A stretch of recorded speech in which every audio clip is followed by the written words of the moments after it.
오늘 우리에게 주시는 하나님의 말씀은 요한복음 16장 23절에서 33절까지입니다.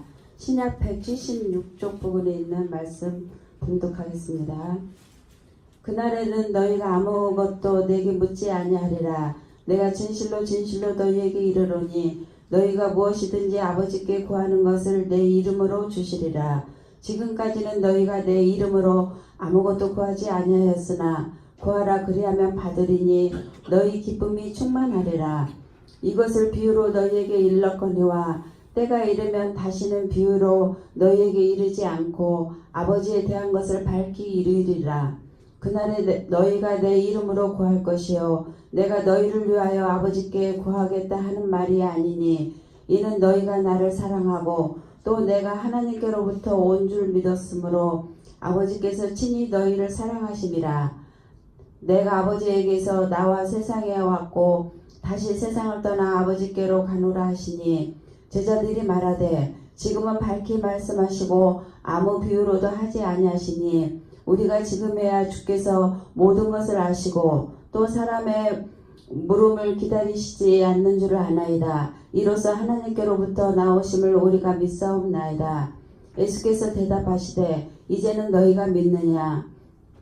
보라 너희가 다 각각 제 곳으로 흩어지고 나를 혼자 둘 때가 오나니 벌써 왔도다. 그러나 내가 혼자 있는 것이 아니라 아버지께서 나와 함께 계시느니라. 이것을 너희에게 이르는 것은 너희로 내 안에서 평안을 누리게 하려 함이라. 세상에서는 너희가 환난을 당하나 담대하라. 내가 세상을 이겼노라. 아멘. 오늘 본문의 말씀을 가지고 기도응답과 최후의 승리에 대한 확신에 대하여 생각해 보고자 합니다. 오늘 이 자리에 앉아 계신 모든 분들을 포함하여 세상에 한 번 태어난 사람은 언젠가는 반드시 죽게 됩니다.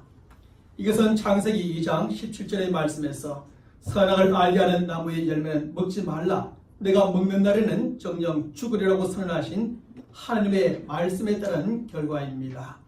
하나님께서는 아담과 하와에게 이렇게 말씀하셨는데 저들은 이 말씀에 순종하지 아니하고 나무의 열매를 따먹음으로 말미암아 세상에 죽음이 찾아오게 되었고 또 육신의 모든 혈통을 따라 태어나는 사람들마다 결국 죽음에 이르게 된 것입니다.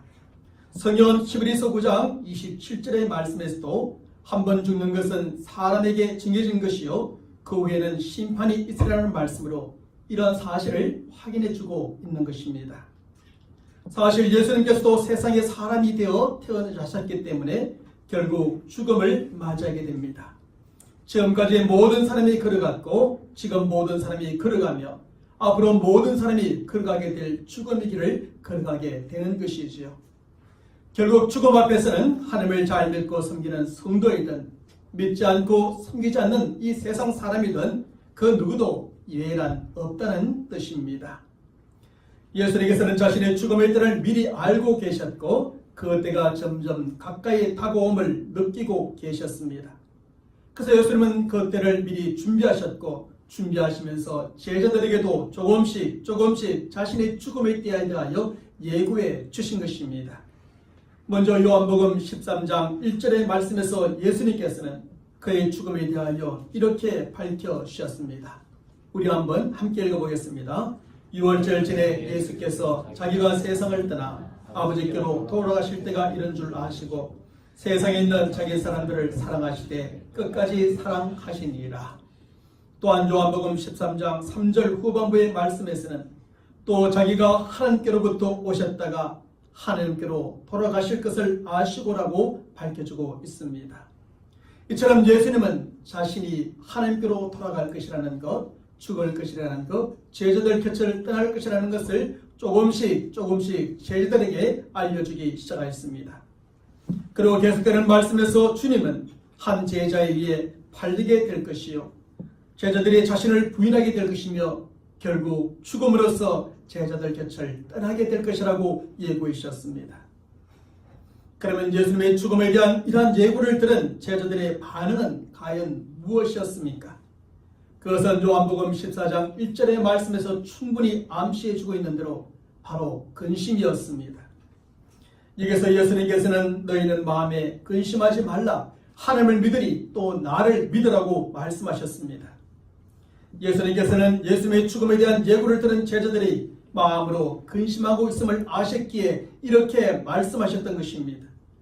제자들이 근심하고 있었기 때문에 마음에 근심하지 말라고 말씀하셨고, 하나님을 믿는 것처럼 나를 믿음으로 또한 근심하지 말라고 이렇게 말씀하신 것입니다. 사실 제자들에게 있어서 예수님의 죽음은 저들로 크게 근심하게 하고 무엇이 두렵게 하며 깊은 절망 가운데 빠지게 하는 일이었습니다. 왜냐하면 저들에게 있어서 예수님의 죽음은 그 누구보다 사랑했던 사람의 죽음이요, 가장 의지했던 사람의 죽음이며 크게 기대하였던 사람의 죽음이었기 때문입니다. 지금까지 저들은 주님을 사랑했습니다. 주님을 의지하며 지나왔습니다. 그리고 주님에 대한 큰 기대를 갖고 주님을 따랐던 것입니다. 그런데 이제 그 주님께서 죽음으로 저들을 떠나겠다고 말씀하시는 것입니다. 그렇기 때문에 저들은 근심하게 되었고 두려워할 수밖에 없었고 절망 가운데 빠지게 된 것입니다. 사실 이것은 오늘날의 모든 사람들에게도 마찬가지지요. 가장 가까운 사람의 죽음은 그를 알고 있는 모든 사람들에게 아쉬움과 안타까움과 슬픔을 갖게 하고 근심과 두려움과 절망을 느끼게 하는 것입니다. 그동안 좀 더 잘해주지 못한 것에 대한 아쉬움, 이제 헤어져야 한다는 안타까움, 이제 다시는 볼 수 없다는 슬픔을 갖게 하는 것입니다.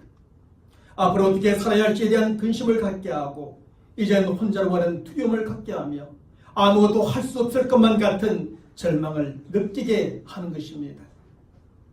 이런 감정은 그 누구보다 사랑했던 사람, 가장 의지했던 사람, 크게 기대했던 사람의 죽음일 경우에는 더욱더 그러한 것입니다.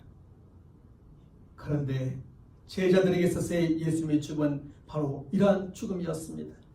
그 누구보다 사랑했던 예수님, 가장 의지했던 예수님, 가장 기대했던 예수님의 죽음이었지요. 그래서 예수님을 그렇게 믿고 따르던 제자들은 몹시 근심하며 두려워하였고 깊은 절망 가운데 빠지게 됩니다. 그러자 예수님께서는 이렇게 근심과 두려움과 절망 가운데 빠져있는 제자들에게 먼저 근심하지 말고 나를 믿으라고 말씀하십니다. 그리고 계속되는 요한복음의 말씀에서 저들에게 여러 가지 약속을 미리 해 주십니다. 그것은 저들을 위해 하늘의 처소가 준비되어 있다는 것이고 보혜사 성령님을 보내주시겠다는 것이며 내가 죽지만 다시 부활하리라고 하시는 약속입니다. 제자들이 세상에 살아가지만 세상에 살아가는 저들에게 이미 저 하늘의 처소가 준비되어 있다는 겁니다. 예수님께서 제자들 곁을 떠나게 되지만 그 대신에 보혜사 성령님을 보내주시겠다는 것입니다. 내가 어쩔 수 없이 지금 죽음의 길을 걸어가지만 나는 반드시 다시 살아나리라고 약속해주고 계시는 겁니다. 그러므로 예수님께서 죽음으로 저들을 떠날지라도 너무 근심하거나 두려워하지 말고 나를 믿는 믿음으로 살라고 하시는 주님의 말씀이죠. 결코 절망하지 말고 하늘의 처소를 바라보고 보혜사 성령님을 사모하며 예수님을 부활 기다리는 소망을 갖고 살라는 말씀입니다. 바로 이 점에서 오늘날 우리들도 제자들과 통일한 믿음과 소망을 갖고 살아가는 성도들이 되어야 합니다. 오늘날 우리를 근심하게 하고 두렵게 하는 일들이 여전히 많이 있지만 예수를 믿는 믿음으로 살아가는 성도들이 되어야 합니다. 그 어떤 상황과 형편 가운데서도 결코 절망하지 말고 예수님의 약속에 소망을 두고 살아가는 우리 성도들이 되어야 합니다. 우리를 위해 예배해 두신 하늘의 처소가 있음을 알고 바라보며 우리 안에 내주하에 계시는 성령님과 늘 동행하며 예수님의 제 이름을 이제 기다리는 소망을 갖고 살아가는 우리 성도들이 되어야 합니다. 주님께서는 제자들에게 이러한 믿음과 소망 가운데 근심하거나 걱정하거나 절망하지 말라고 말씀하시며 오늘 우리들에게도 통일하게 이 말씀을 주고 계신 것입니다. 사랑하는 성도 여러분, 예수님께서는 예수님의 죽음과 떠남으로 근심하고 두려워하는 제자들에게 이러한 믿음과 소망을 심어주십니다. 이런 믿음과 소망을 갖는 가운데 근심과 두려움을 이기고 편안함과 기쁨으로 살아가라고 말씀하십니다. 그리고 예수님께서는 이 세상에 남아 계속 살아가야 할 제자들에게 두 가지의 확신을 오늘 본문의 말씀에서 심어주고 계십니다.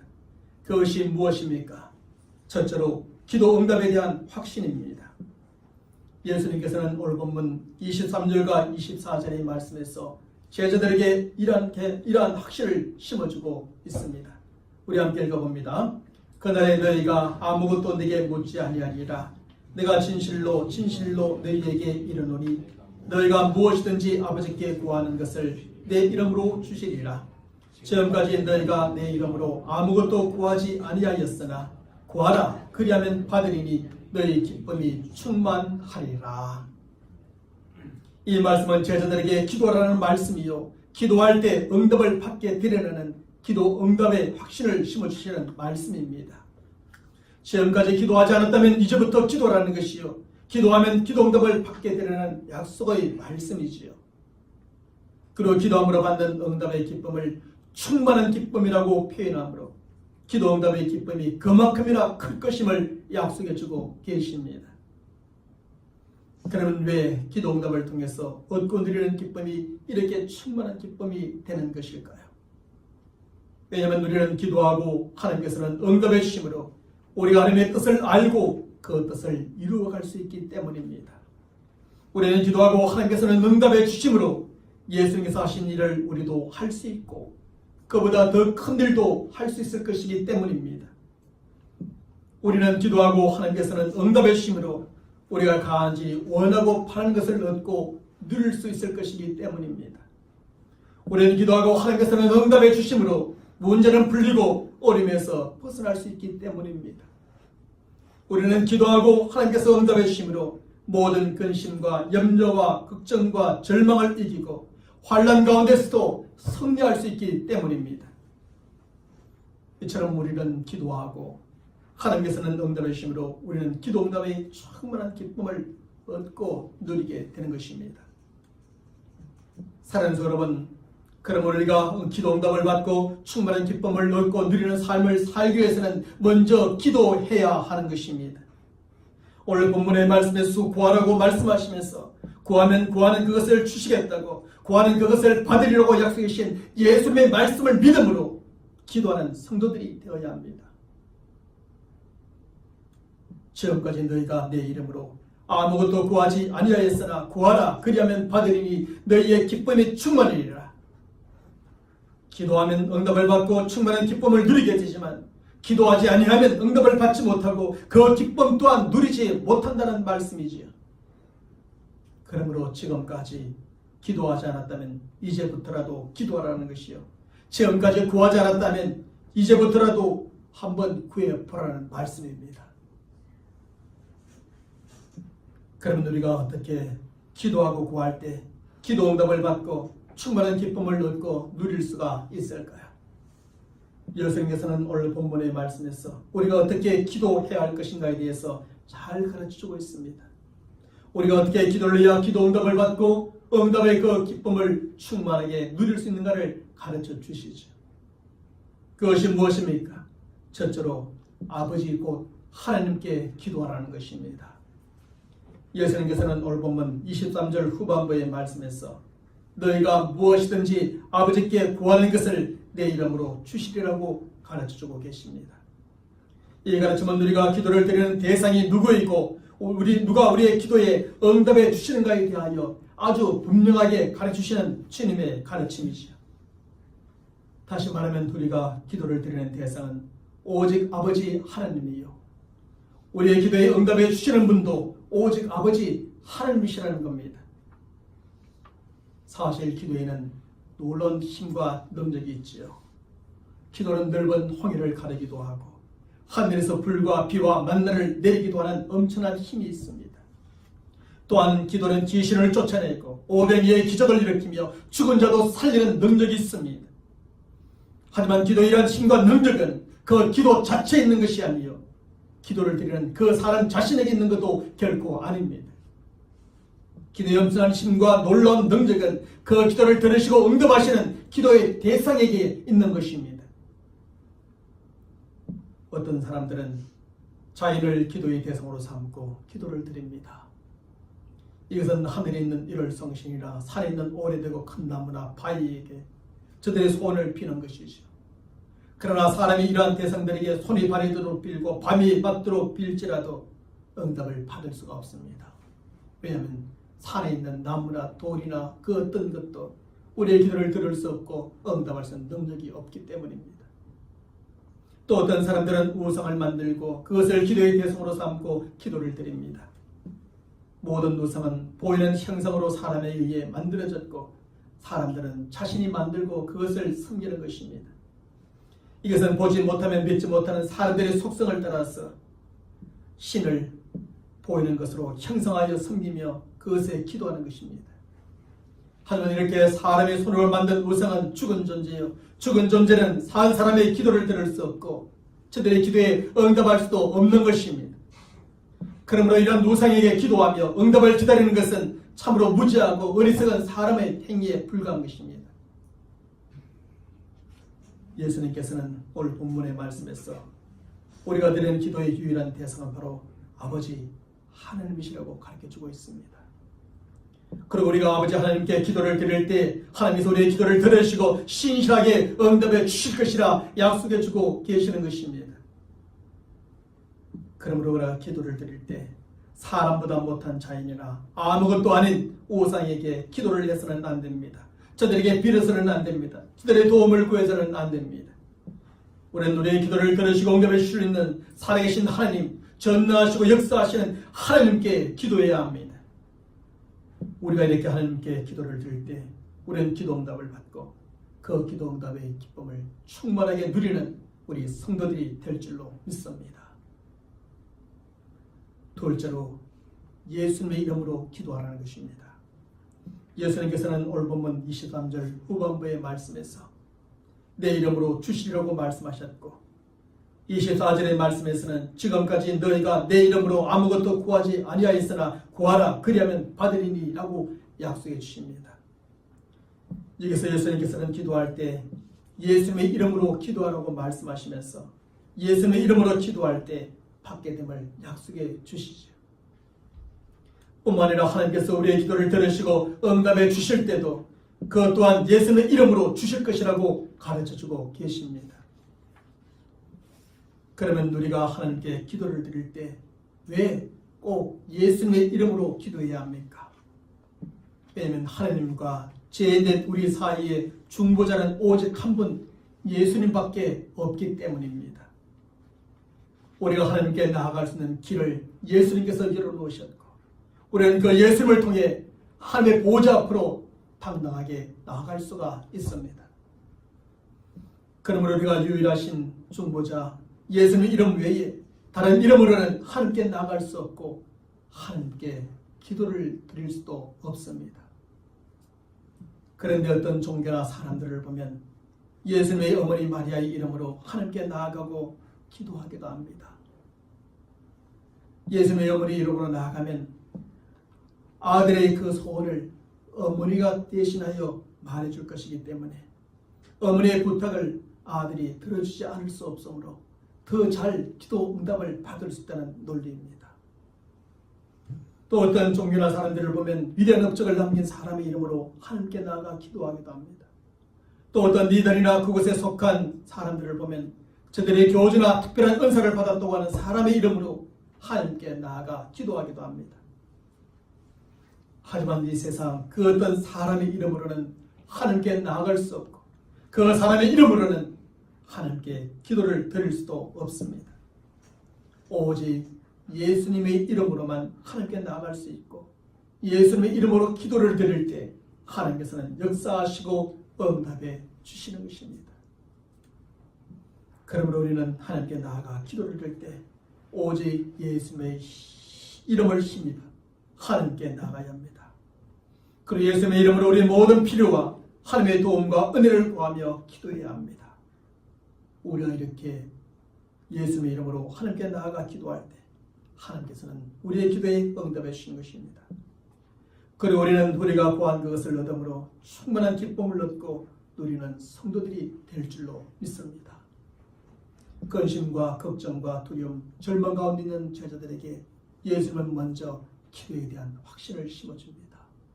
근심하느냐, 걱정하느냐, 두려워하느냐, 절망 가운데 빠졌느냐, 내 이름으로 아버지 하나님 앞에 나아가 기도하라고 하시는 말씀입니다. 그러면 너희가 응답을 받고 그 기쁨이 충만하게 되려고 하시는 확신이죠. 두 번째는 최후 승리에 대한 확신입니다. 예수님께서는 오늘 보면 33절의 말씀에서 세상에서는 너희가 환난을 당하나 담대하라, 내가 세상을 이겨온다라고 선언해 주십니다. 이 말씀은 예수님을 믿고 따르는 제자들에게 이 세상의 싸움에서 승리에 대하여 확신을 심어주시는 말씀입니다. 사실 예수님은 죽음으로써 이 세상과 제자들을 떠나시지만 제자들은 여전히 세상에 남아서 계속 살아가야 될 사람들이었습니다. 이런 사람들에게 예수님께서는 최후 승리에 대한 확신을 심어주고 계시는 것입니다. 내가 승리한 것처럼 너희도 승리하게 되라는 것이죠. 예수님께서 최후의 승리를 거두신 것처럼 너희도 최후의 승리를 거두게 되라는 것입니다. 그러므로 이 말씀은 세상에 살아가는 그 당시의 제자들에게 큰 위로와 힘과 소망이 될 뿐만 아니라 지금 이 세상을 계속 살아가는 우리들에게도 엄청난 위로와 힘과 소망이 되는 말씀이 되는 겁니다. 실제로 종교개혁자 마틴 루터는 이 말씀을 통해 큰 은혜와 힘을 받고 수많은 대직들의 기업 가운데서도 종교개혁을 완수할 수 있었습니다. 그랬던 그가 이 말씀에 대하여 이렇게 고백을 해주고 있습니다. 이 말씀은 로마에서 예루살렘까지 무릎을 꿇고 기어가면서라도 전할 가치가 있는 말씀이다. 누구에게나 어디 있는 사람들에게나 전해져야 하고 누구에게나 어디 있는 사람들이나 이 말씀을 통해서 은혜와 힘을 얻고 살아가야 될 것임을 말해주는 것이죠. 그러므로 과거 제자들과 마틴 루터에게 큰 은혜와 담대함을 주었던 이 말씀이 오늘날 저와 여러분들에게도 큰 은혜와 담대함을 주는 말씀이 되기를 소망합니다. 근심과 걱정과 염려 가운데 절망 가운데 빠졌을 때 이 말씀을 굳게 붙들고 주님께서 승리하셨던 것처럼 나도 승리하려는 그 확신 속에 승리의 길을 모두 함께 걸어갈 수 있기를 바랍니다. 그런데 이 말씀은 우리가 세상에 살아가는 동안에 많은 환난을 당하게 된다는 사실을 전제로 하는 말씀입니다. 예수님께서는 십자가에 못 박혀 죽으실 때가 가까이 다가옴을 아시고 근심과 두려움 가운데 빠지는 제자들에게 승리에 대한 확신을 심어주고 계십니다. 그런데 승리에 대한 확신을 심어주시면서 저들에게 앞서 환난이 닥칠 것임을 예고해주고 계십니다. 예수님께서는 십자가에 못 박혀 죽으신 후에 제자들에게 닥칠 환난을 이미 얘기를 하고 계셨습니다. 그것은 우리가 지난주에 이미 살펴보았던 것처럼 세상 사람들의 미움, 박해, 공동체에서 쫓겨나는 출교, 그리고 죽임과 같은 것들입니다. 그래서 세상에서는 너희가 환난을 당하나 담대하라고 저들에게 앞서 말씀하셨던 것입니다. 그리고 환난 가운데서도 최후의 승리는 제자들이 얻게 될 것이라는 확신을 저들에게 심어주고 계시는 것입니다. 사실 이 세상을 살아가는 사람들의 인생 가운데 환난이 없는 인생은 단 하나도 없습니다. 모든 사람의 인생 가운데는 전혀 예기치 않았던 수많은 환난과 싸움이 끊임없이 있습니다. 때로는 끊임없이 일어나는 문제들로 말미암아 환난과 싸움이 있고 때로는 생활의 어려움으로 말미암는 환난과 싸움이 있습니다. 때로는 관계의 어려움으로 말미암는 환난과 싸움이 있고 때로는 육체적 질병 아니면 가장 사랑하며 의지했던 사람의 죽음으로 말미암는 환난과 싸움이 있습니다. 특별히 예수님을 믿고 교회 다니는 성도들에게는 더욱더 크고 많은 환난과 싸움이 있는 것입니다. 영적인 면에서 악한 영들과의 싸움이 있고 우리는 좀 더 선하게 살려고 하는 싸움이 있고 자기 자신과의 싸움도 여전히 있습니다. 진리의 말씀대로 살아야 한다고 하는 마음과 현실과 적당히 타협하며 살려고 하는 또 다른 마음과의 싸움이 우리 안에 있습니다. 인내하며 기다리고자 하는 마음과 그것을 포기하려고 하는 조급한 마음과의 싸움이 있습니다. 사랑의 마음과 정오의 마음의 싸움이 있습니다. 예수를 믿고 확신하는 신앙의 마음과 불신하고 의심하는 불신앙의 마음과의 싸움이 있습니다. 우리 자신을 낮추는 겸손의 마음과 불쑥불쑥 솟아오르는 자기 자랑의 교만한 마음과의 싸움이 있습니다. 우리에게는 하나님의 말씀을 따르고자 하는 마음과 죄와 세상의 법을 숨기고자 하는 마음의 싸움이 자신이 가득합니다. 그래서 때로는 이 싸움에서 지고 사도 바울과 같이 누가 이 사명의 몸에서 나를 구원하려고 탄식할 때가 있는 겁니다. 이 세상 모든 사람들에게 수많은 싸움이 있지만 특별히 예수를 믿고 따르는 우리의 성도들에게는 이렇게 더 크고 많은 싸움이 있습니다. 그리고 우리는 그 어떤 싸움에서든지 반드시 승리를 추구하고 승리를 거두며 살아가는 성도들이 되어야 합니다. 그러면 우리가 어떻게 세상에서의 싸움에서 승리를 거두며 살아가는 성도들이 될 수 있을까요?